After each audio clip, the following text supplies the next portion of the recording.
ইসলামের ভিত্তি বা স্তম্ভ 5টি।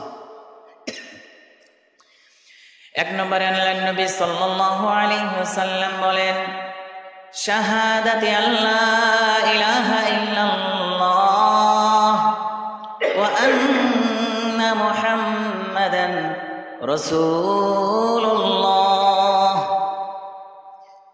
আল্লাহ ছাড়া প্রকৃত ইবাদতের উপযুক্ত আর কেউ নেই, এবং মুহাম্মদ সাল্লাল্লাহু আলাইহি ওয়াসাল্লাম আল্লাহ তাআলার রাসূল, এই সাক্ষী দেওয়া। 2 নম্বরে আল্লাহর নবী বলেন, ওয়া ইকামিস সালাহ, নামাজ আদায় করা। 3 নম্বরে ওয়া ইতাইজ যাকাহ, যাকাত প্রদান করা। ওয়াল হজ্জি ওয়া সাওমি রমাদান, হজ করা এবং রমজানের রোজাগুলো রাখা। এটা হলো ইসলামের 5টি স্তম্ভ। যে নিজেকে মুসলিম বলে দাবি করে, তার মধ্যে যদি 5টা বিষয়, 5টা আমল না পাওয়া যায়, তাহলে একটা ঘর যেমন খুঁটি ছাড়া দাঁড়িয়ে থাকতে পারে না, একজন মুসলমানও এই আমলগুলো ছাড়া নিজেকে মুসলিম দাবি করার অধিকার রাখে না।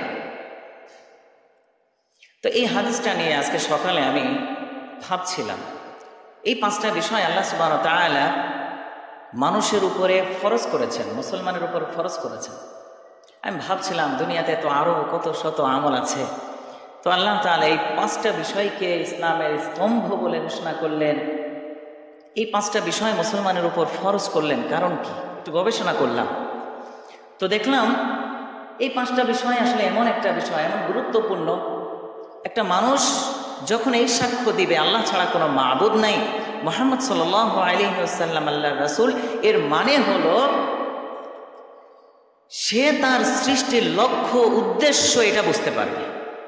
সে যখন বলবে আল্লাহ ছাড়া কোনো মাবুদ নাই, তারা আল্লাহকে, আল্লাহ হলেন পৃথিবী, নবমণ্ডল, ভূমণ্ডল, আমি আপনি সবের স্রষ্টা।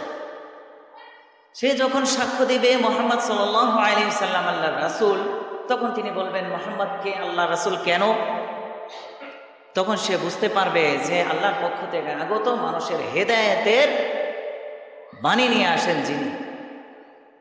তো এ থেকে সে মানুষের জীবনের লক্ষ্য উদ্দেশ্য নির্ধারণ হয়ে যায়, এটাই আমাদেরকে শিক্ষা দিচ্ছে। এই কারণে প্রত্যেকটা মানুষ এই মনোভাব, এই জানাটা তার থাকতে হবে জরুরি।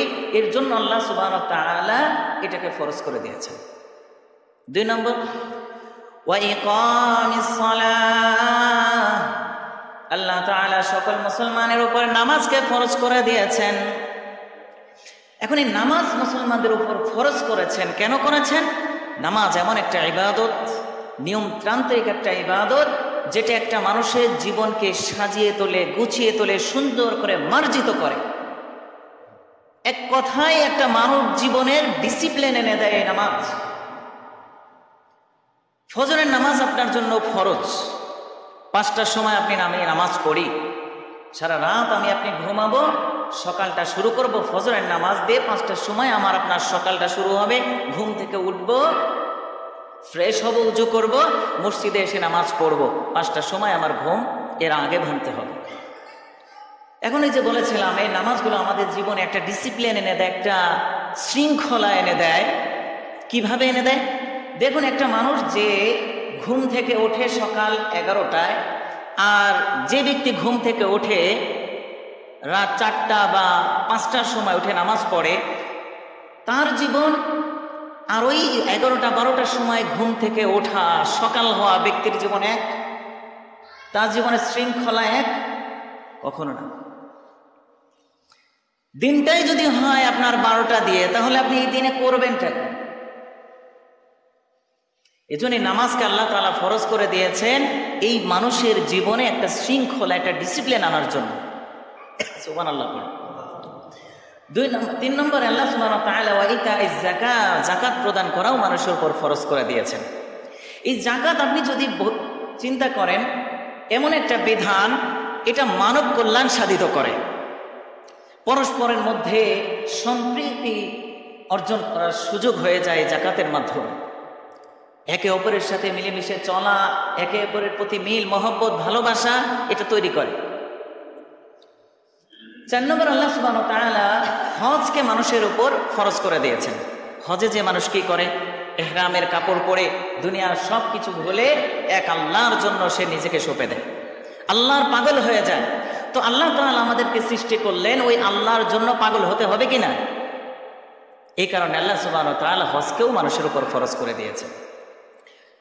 5 নম্বরে আল্লাহর নবী বলেন সাওমি রমাদান, রমজানের রোজাগুলো ফরজ করে দিয়েছেন। এই মানুষ সারা পৃথিবীর অনাহারে থাকা মানুষগুলোকে একটু ফিল করতে পারবে।